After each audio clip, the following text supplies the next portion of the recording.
Hello my dear friends, welcome back to my YouTube channel English please में आपका स्वागत है। और आज मैं आपके लिए बहुत ही इंटरेस्टिंग स्टोरी लेकर आया हूँ और एक एक शब्द का हम पोस्टमार्टम करके बहुत ही आसान भाषा में इसको समझेंगे। और चलिए स्टार्ट करते हैं। देखिए, चैप्टर का टाइटल है the weathercock. Cock means होता है मुर्गा, ठीक है।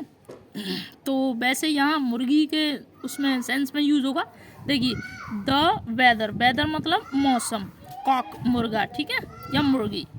तो मौसमी मुर्गा है ना, या मौसमी मुर्गी। हैन मीन्स होती है मुर्गी, लेकिन इस पार्ट में मुर्गी का वो दिया है सेंस, लेकिन यहाँ कॉक है, ठीक है। चलिए स्टार्ट करते हैं। Once upon a time. Once upon a time का मतलब होता है एक समय की बात है या एक बार की बात है, ये पूरा ईडियम होता है, ठीक है। देयर वॉज एन इटालियन हैन। एक इटालियन मुर्गी थी। देयर का यूज हम इंट्रोडक्टरी सब्जेक्ट के लिए करते हैं, इसका कोई मतलब नहीं होता, ठीक है। तो ये डमी सब्जेक्ट है। हाँ, हु लेड 4 एग्स, जो 4 अंडे देती थी, जो 4 अंडे देती थी। लेड मीन्स होता है देना, है ना, या देती थी, ठीक है। तो वर्ब की सेकंड फॉर्म है दिए, 4 अंडे दिए थे या देती थी, ठीक है। हाँ, वन आफ्टर द अदर, इसका मतलब होता है एक के बाद एक, पूरा ईडियम है। एंड और हैच्ड, हैच्ड मीन्स होता है सहना, या उसने दिए। Hatched out 4 nice little chickens. Hatched out का मतलब है बाहर आए, 4 बहुत ही सुंदर छोटे से चूजे हैच्ड आउट, बाहर आए। शी वॉज मच प्लीज्ड, और वो बहुत ही बेहद खुश थी। विद देयर लुक्स, उनके लुक को देखकर। As they came out from the shell, shell होता है जो अंडे का ऊपर का छिलका होता है ना, उसको कहते हैं शेल। शेल से जैसे ही बाहर आए वो, उनके लुक कर वह बहुत ही लुक को देखकर वह बहुत ही खुश हुई, ठीक है। हाँ, the first was plump and fluffy, और जो पहला वाला था वो काफ़ी मोटा और भूरे वालों का, फ्लफी मतलब बुदबुदा सा, ठीक है। And so were the second and the third.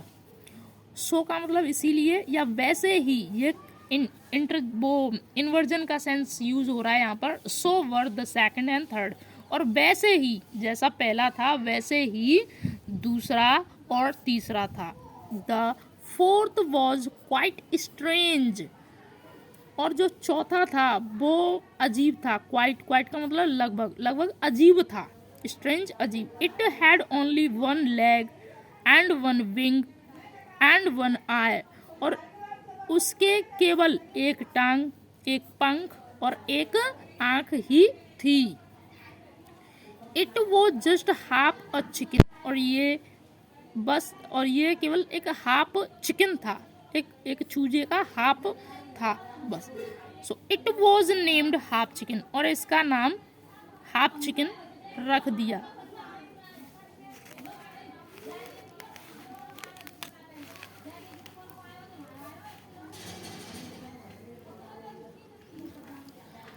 The Italian hen did not know what in the world to do with the strange half chicken.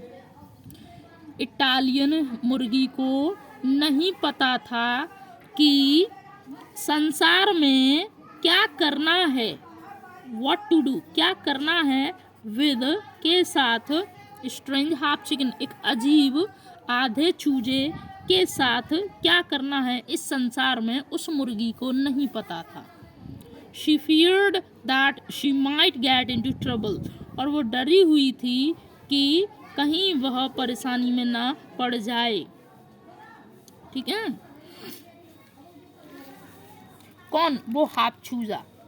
वह डरी हुई थी कि वह कहीं परेशानी में ना पड़ जाए। एंड शी बोथ, शी यहाँ पर है। And she tried hard to protect him from and to keep him away from harm, और देखिए उसने बहुत कठिन कोशिश की टू प्रोटेक्ट हिम, उसको बचाने के लिए, and keep away from keep away him from harm, यानी कि परेशानी से, कहीं कठिनाई में ना पड़ जाए, दुख से या चोट पहुंचाने से उसको बहुत ही दूर रखा। उसको बचाने के लिए उसने बहुत प्रयत्न किया, hard.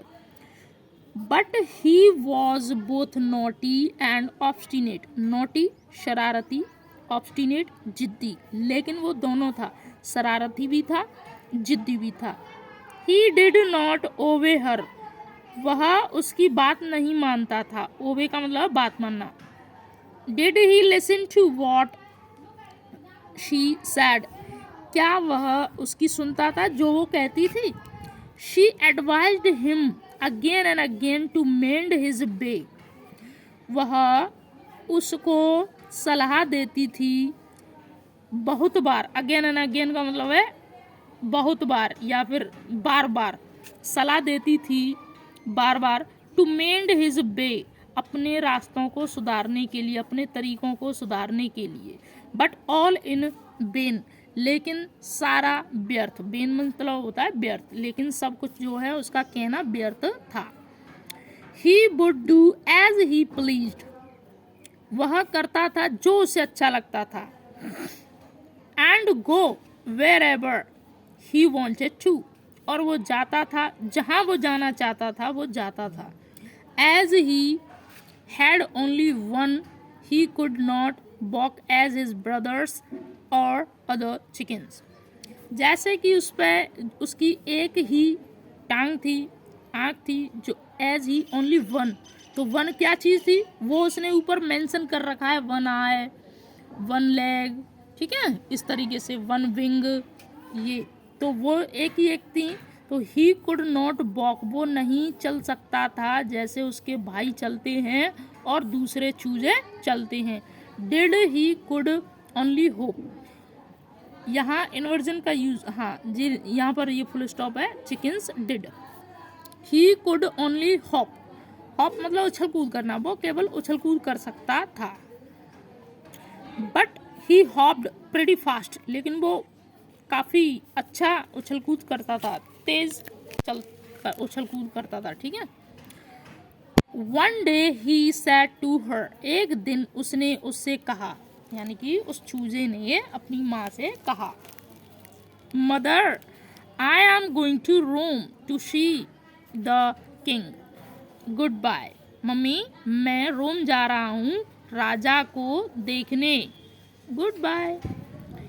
His mother did everything she could think of to prevent him from doing so foolish a thing, उसकी मदर ने सब कुछ किया, ठीक है, उसकी मदर ने सब कुछ किया।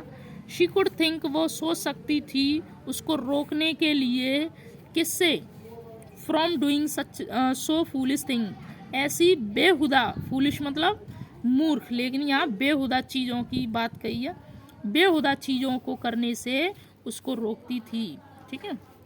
But he did not listen to her, लेकिन वह उसकी एक नहीं सुनता था। So thank you guys, I hope you like this video. So please like करें, शेयर करें, सब्सक्राइब करें। Thank you.